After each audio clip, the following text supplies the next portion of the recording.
آج کی آیات بہت اہم ہیں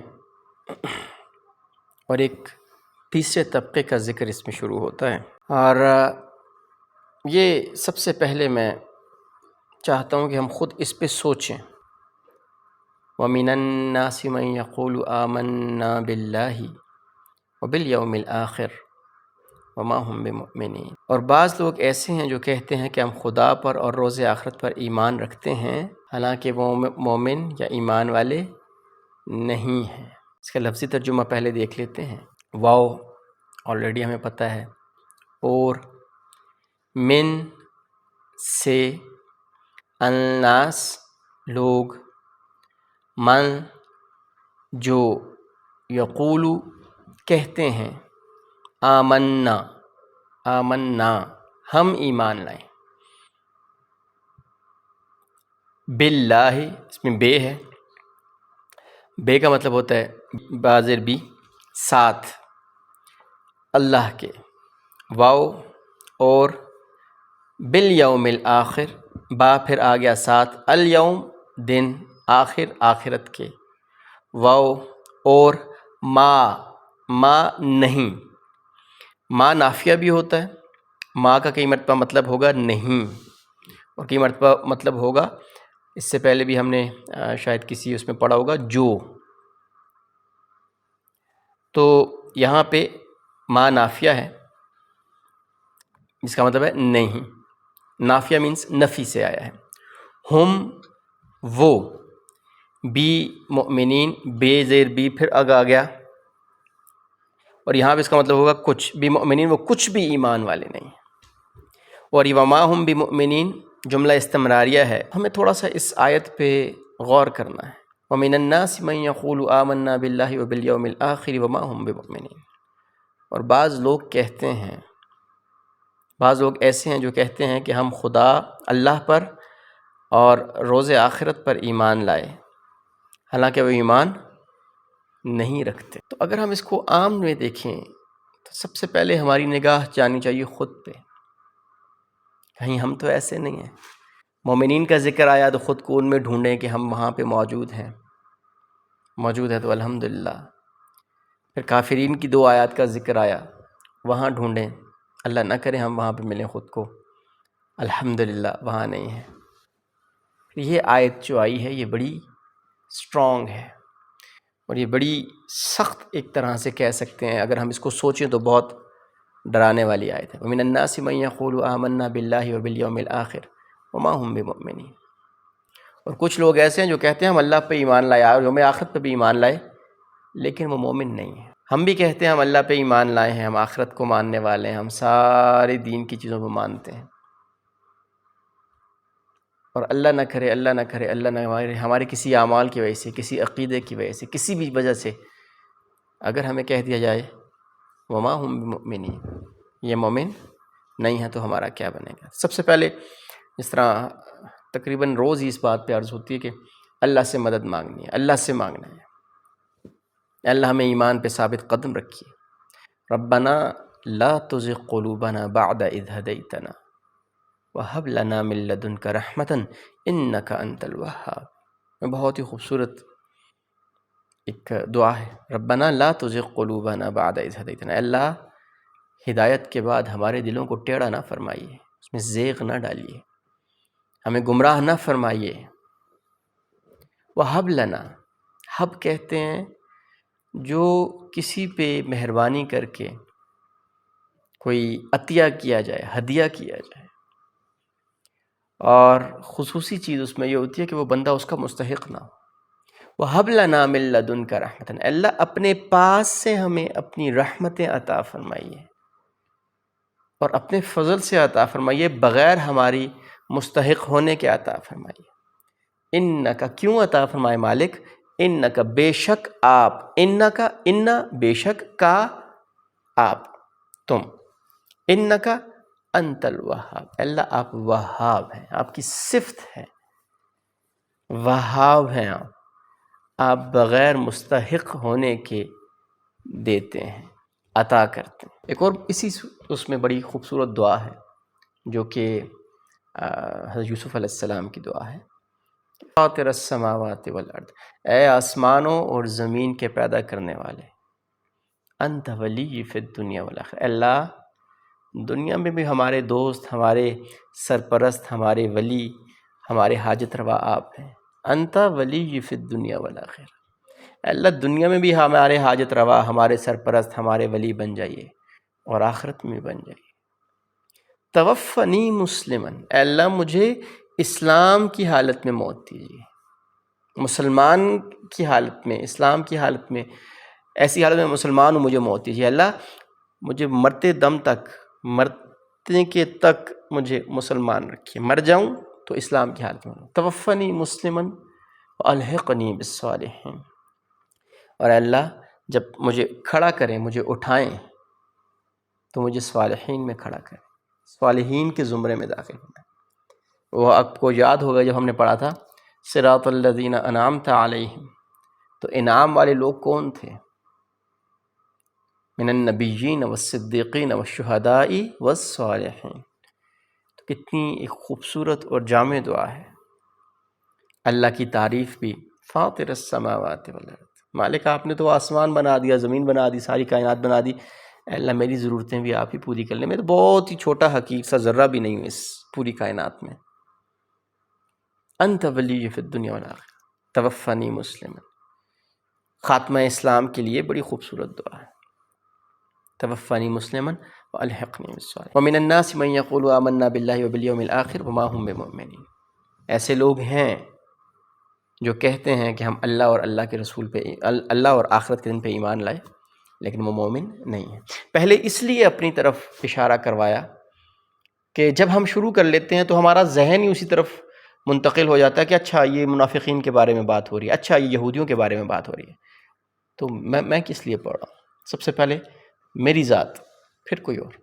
تو تعویل عام میں ہم اپنی طرف ضرور دیکھا کریں، میرے ساتھ کیا ریلیٹ کر رہی ہے یہ آیت۔ تعویل خاص پہ آ جاتے ہیں، ایکچولی اس سے اس وقت جب یہ آیات نازل ہوئیں تو کیا مراد تھی۔ تو اس کے لیے ہمیں تھوڑا سا یہ مدینہ میں نازل ہوئیں تو مدینہ کا تھوڑا سا ہمیں تاریخ کو دیکھنا ہوگا کہ مدینہ میں اس وقت حالات کیسے تھے۔ اور دو گروہ اللہ نے ذکر فرما دیے، ایک خالصتاً مومنین کا اور ایک خالصتاً کفار اور مشرکین کا۔ اب یہ ایک تیسرا گروہ آ رہا ہے جو یہ دعویٰ کر رہا ہے کہ وہ اللہ کو بھی مانتا ہے اور یوم آخرت کو بھی مانتا ہے۔ اب اگر ہم وہاں پہ دیکھیں، مسلمان تھے اور مشرکین بھی تھے، مدینہ میں سارے لوگ تو مسلمان نہیں ہوئے تھے، لیکن یہ تیسرا کون سا گروہ ہے؟ تو اس سے علماء نے، زیادہ تر مفسرین نے جو مراد لیا ہے وہ منافقین کو لیا ہے۔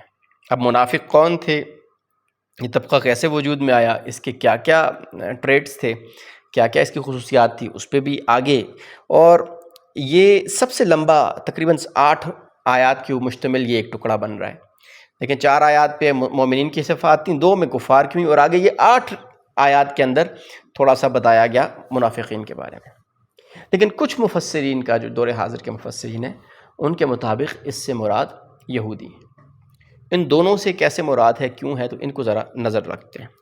جب نبی صلی اللہ علیہ وسلم مدینہ تشریف لائے تو مدینہ میں 2 بڑے قبیلے تھے، اوس اور خزرج۔ خزرج ذرا زیادہ بڑا تھا اور اوس جو تھا وہ چھوٹا تھا۔ اب ان کے اندر بھی 4، ان کی جو اوس تھی اس کی 4 بستیاں تھیں اور خزرج کی 8 بستیاں تھیں، ٹوٹل 12 بستیوں پہ مشتمل، یعنی سمجھ لیں کہ 12 چھوٹے چھوٹے قبیلوں پہ مشتمل یہ مدینہ کی بستی تھی۔ تو انہوں نے یہ سوچا، اور اس میں جو سب سے بڑا بستی تھی خزرج کی، خزرج پہلے تو خود بھی بڑا تھا قبیلہ، پھر اس کی جو سب سے بڑی بستی تھی اس کا جو سردار تھا اس کا نام تھا عبداللہ بن ابی۔ اب یہ 12 بستیوں نے یہ ڈیسائیڈ کیا کہ یار اس طرح کرتے ہیں کہ بجائے اس کے کہ ہمارے اللہ دلہ ہوں، ہم پوری 12 کی 12 کو ایک بستی بنا لیتے ہیں اور ایک ہی سردار بنا لیتے ہیں اس کا۔ تو عبداللہ بن ابی کا جو تھا وہ اس میں اس کا نام آیا کہ بھئی آپ کو ہم یہاں پہ سرداری دیں گے، یعنی اس کی رسم تاج پوشی ہونی باقی تھی، بس اس نے بادشاہ بننا تھا۔ اب کیا ہوا کہ اب نبی صلی اللہ علیہ وسلم تشریف لے آئے مدینہ میں، اور نبی صلی اللہ علیہ وسلم کے ساتھ مہاجرین بھی تشریف لے آئے۔ اب مدینہ کا جو تھا نا وہ کلچر ٹوٹلی تبدیل ہو گیا۔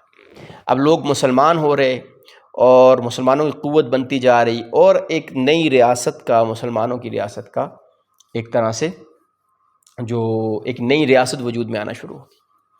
اب جو عبداللہ بن ابی کا جو ایک خواب تھا اور جو اس کا جو بادشاہ بننا تھا وہ ختم ہو گیا، وہ کھٹائی میں پڑ گیا۔ اب مسلمانوں کی طاقت دن بدن بڑھتی چلی جا رہی تھی، اور وہ جو ایک بات تھی وہ پس منظر میں چلی گئی، پس پش چلی گئی، بھئی اب کہ آپ کو بادشاہ بنائیں گے۔ تو اب کیا ہوا کہ عبداللہ بن ابی جو تھا اس کے دل میں شدید رقابت اور ایک شدید نفرت اور غصہ کہ یار میں اچھا خاصا بادشاہ بن رہا تھا اور یہ اللہ کے نبی صلی اللہ علیہ وسلم کہاں سے تشریف لے کے آ گئے، اب تو ظاہر بات ہے سارے انہی کی بات مانتے ہیں۔ تو اب وہ کیا کرے؟ اب مسئلہ یہ تھا کہ نبی صلی اللہ علیہ وسلم تو جو تھے وہ ٹاپ لیول کے بندے تھے، اب ان کا نائب کون ہو؟ اب نبی صلی اللہ علیہ وسلم کے ساتھ جو لوگ شروع سے تھے مہاجرین میں وہ ساتھ آگے، ابو بکر رضی اللہ عنہ تھے، عمر رضی اللہ عنہ تھے، عثمان رضی اللہ عنہ تھے، علی رضی اللہ عنہ تھے، یہ سارے لوگ ساتھ تھے، اور نبی صلی اللہ علیہ وسلم سب سے زیادہ فوقیت ان کو دیتے تھے اور سب سے زیادہ قربانیاں انہوں نے دی تھی۔ اب یہ عبداللہ بن ابی جو تھا اس نے کیا کیا، اس نے جھوٹ موٹ کا اسلام قبول کر لیا تاکہ یہ نبی صلی اللہ علیہ وسلم کے قریب ہو سکے اور یہ نائب بن جائے، لیکن اصل میں اس کو شدید نفرت تھی اور یہ اسلام سے بہت دور تھا۔ بہرحال یہ ایک نفاق کا پہلا پودا وہاں پہ یہ عبداللہ بن ابی کی صورت میں پیدا ہو۔ اس کے علاوہ کچھ اور لوگ تھے جو دنیاوی منفعت کے لیے، دنیاوی نفع کے لیے جو تھے، انہوں نے اسلام کا لبادہ اوڑھ لیا، دل ان کا نہیں مطمئن تھا۔ کچھ ایسے تھے جو یہ سمجھتے تھے کہ یار باقی تو ٹھیک ہے، یہ ہم نے ان کو مان لیا ہے، لیکن یہ جو جنگ کر رہے ہیں نا، یا یہ جو پنگے لے رہے ہیں، یا جو ان کا کچھ آپس میں جو دشمنی چل رہی ہے مکہ والوں کے ساتھ اور یہودیوں کے ساتھ، یہ کام ٹھیک نہیں ہے۔ یعنی وہ تذبذب کا شکار تھے، آگے آئے گا بھی مذبذبین، تو وہ یہ اس قسم کے لوگ بھی تھے۔ تو ان کے بارے میں یہ آئی ہے وَمِنَ النَّاسِ مَن يَقُولُ آمَنَّا بِاللَّهِ وَبِالْيَوْمِ الْآخِرِ وَمَا هُم بِمُؤْمِنِينَ، کہ کچھ لوگوں میں سے ایسے ہیں جو کہتے ہیں ہم ایمان لائے، جس طرح عبداللہ بن ابی تھا، اور آخرت میں ایمان لائے، وَمَا هُم بِمُؤْمِنِينَ۔ لیکن کچھ مفسرین نے اس سے مراد ایک اور یہودی لیے ہیں۔ مدینہ اور اس کے اطراف میں یہودیوں کی بہت بڑی آبادیاں تھیں، بنو القریظہ، بنو النضیر اور اس طرح کے قبائل تھے جو مدینہ کے اطراف میں رہتے تھے۔ اب یہاں پہ بڑی امپورٹنٹ ایک چیز آئی جو کہ ہر وقت کے لیے، ہر قسم کے لوگوں کے لیے امپورٹنٹ ہے، کہ دیکھیں اتنی ساری بڑی کمیونٹی تھی تو ان کے کچھ پیشوا تھے، کوئی روحانی پیشوا تھے، کچھ علماء تھے جن کی بڑی ویلیو تھی، بڑی ورتھ تھی۔ لوگ ان کے پاس جاتے، چڑھاوے چڑھاتے، ان سے مسئلے پوچھتے، ان سے فتوے لیتے، کوئی بھی مسئلہ ہوتا وہ بتاتے، علم سیکھتے تو ان کے پاس جاتے۔ ظاہر بات ہے جس طرح ہمارے ہاں علماء کی ایک بہت بڑی عزت ہوتی ہے، قدر و منزلت ہوتی ہے، تو اور کوئی بہت بڑا ہو تو اس کی بہت زیادہ قدر و منزلت ہوتی ہے۔ تو یہودی تھے وہاں پہ، تو ظاہر ہے کہ جب اللہ کے، اور ان کی بڑی عزت تھی، لوگ انہی کے پاس جاتے، جب اللہ کے نبی صلی اللہ علیہ وسلم تشریف لے آئے، جب دین آ گیا، تو اب وہ جو علماء تھے اور وہ جو بڑے ان کے پیر تھے یہودیوں کے، ان کے لیے کیا بچا؟ اگر وہ اسلام قبول کر لیتے ہیں تو کوئی ان سے فتویٰ لے گا؟ کوئی ان سے علم سیکھنے آئے گا؟ کوئی ان سے دین سیکھنے آئے گا؟ نہیں۔ اب تو اللہ کے نبی صلی اللہ علیہ وسلم تشریف لا چکے تھے، سپریم اتھارٹی میں محمد صلی اللہ علیہ وسلم تھے، تو ان کا کاروبار کیا ہو گیا؟ وہ کاروبار بھی کیا ہو گیا؟ ٹھپ ہو گیا۔ ان کے لیے بھی پرابلم سٹارٹ ہو گئی کہ یار یہ کہاں سے اللہ کے نبی تشریف لے آئے ہیں، اب ہمارے پاس کون آئے گا؟ حالانکہ یہ وہ لوگ تھے کہ جنہوں نے نبی صلی اللہ علیہ وسلم کے آتے ہی پہچان لیا تھا کہ یہ آخری نبی ہے، لیکن اب ان کے دل کے اندر بھی کیا ہوئی؟ رقابت ہوئی، حسد ہوا کہ یہ کیوں، لوگ ان کو کیوں مان رہے ہیں، ہمیں کیوں نہیں مان رہے۔ اور یہ سب سے بڑی ایک مصیبت ہے کہ جتنا آپ اوپر ہوتے چلے جائیں گے، جتنے آپ فیمس ہوتے چلے جائیں گے، جتنے آپ مشہور ہوتے چلے جائیں گے، جتنی آپ کی عزت بڑھتی جائے گی، اتنی مزید عزت کی جو یا مزید رسپیکٹ کی یا سب سے اوپر ہونے کی جو ایک طمع ہے، جو لالچ ہے، وہ اتنی زیادہ بڑھتی چلی جائے گی۔ یہ وہ لوگ تھے جو اسلام کے دشمن بنے۔ اور یہودیوں میں ایک اور بہت بڑا مسئلہ تھا، اگر آپ یہ دیکھیں، جس کی وجہ سے مفسرین کرام نے کہا کہ یہ آیت جو ہے یہ یہودیوں کے متعلق ہے۔ وہ کیا؟ دیکھیں، یہودی اللہ کو مانتے تھے، بالکل مانتے تھے۔ یہودی یوم آخرت کو مانتے تھے، بالکل مانتے تھے۔ ایٹ لیسٹ یہ تو مانتے تھے نا کہ جنت جہنم ہے اور ہم جنت میں جائیں گے۔ تو وہ کہتے تھے کہ وَمِنَ النَّاسِ مَن يَقُولُ آمَنَّا بِاللَّهِ وَبِالْيَوْمِ الْآخِرِ وَمَا هُم بِمُؤْمِنِينَ۔ وہ کہتے تھے ہم اللہ کو تو مانتے ہیں نا، آخرت کو بھی مانتے ہیں۔ کیا ہوا اگر دو نبیوں کو نہیں مانتے؟ یہودی سارے انبیاء کو مانتے تھے، فرشتوں کو مانتے تھے، کتابوں کو مانتے تھے، سب کتابوں کو تو نہیں لیکن تورات اور زبور کو ان کو مانتے تھے۔ صرف دو نبیوں کو نہیں مانتے تھے، ایک عیسیٰ علیہ السلام کو اور ایک محمد صلی اللہ علیہ وسلم کو، کہ یار ہم تقریباً 95%، 98%، 99% چیزیں تو دین کی مانتے ہیں نا، اگر 1% نہیں مانتے تو وہ 99% کو بھی آپ کراس کر دیں گے۔ تو اللہ کیا فرماتے ہیں؟ وَمِنَ النَّاسِ مَن يَقُولُ آمَنَّا بِاللَّهِ وَبِالْيَوْمِ الْآخِرِ وَمَا هُم بِمُؤْمِنِينَ، کہ وہ کہتے تو ہیں لیکن وہ مومن نہیں ہیں۔ جب تک محمد صلی اللہ علیہ وسلم کی رسالت کو، ختم نبوت کو، آخری نبی ہونے کو نہیں مان لیں گے تو وہ کیا ہے؟ وہ مومن کبھی بھی نہیں ہو سکتے۔ اور اسی طریقے سے ہم مرزائیوں کے بارے میں بھی کہہ سکتے ہیں کہ وہ بھی نبی صلی اللہ علیہ وسلم کو تو مانتے ہیں، نبی صلی اللہ علیہ وسلم کو آخری نبی نہیں مانتے، ان کے بعد ایک اور نبی کو بھی نکال لیا، مان لیا، تو ان کو بھی ہم کیا کہتے ہیں؟ وما ہم بمؤمنین، وہ کیا ہیں؟ کافر ہیں۔ اور یہ جو ہے وما ہم بمؤمنین، یہ بیسیکلی جملہ استمرار ہے، استمراری ہے۔ اس میں ہمیشگی کا معنی پایا جاتا ہے اور دوام پایا جاتا ہے اور جاری رہنا پایا جاتا ہے، کہ نہ کبھی یہ پہلے ماضی میں مومن تھے، نہ اب ہیں، اور نہ ہی یہ آگے جا کے مومن ہوں گے۔ انہوں نے مومن نہیں ہونا۔ یہ آگے ساری آیات اسی کانٹیکسٹ میں چل رہی ہیں، یعنی منافقین کے حوالے سے، اور اس کے بعد پھر یہودیوں کا بہت ڈیٹیلڈ، ایک کافی پورے اینڈ تک جو ہے تقریباً آدھے پارے سے بھی آگے تک یہودیوں کا تذکرہ آئے گا۔ السلام علیکم ورحمۃ اللہ وبرکاتہ۔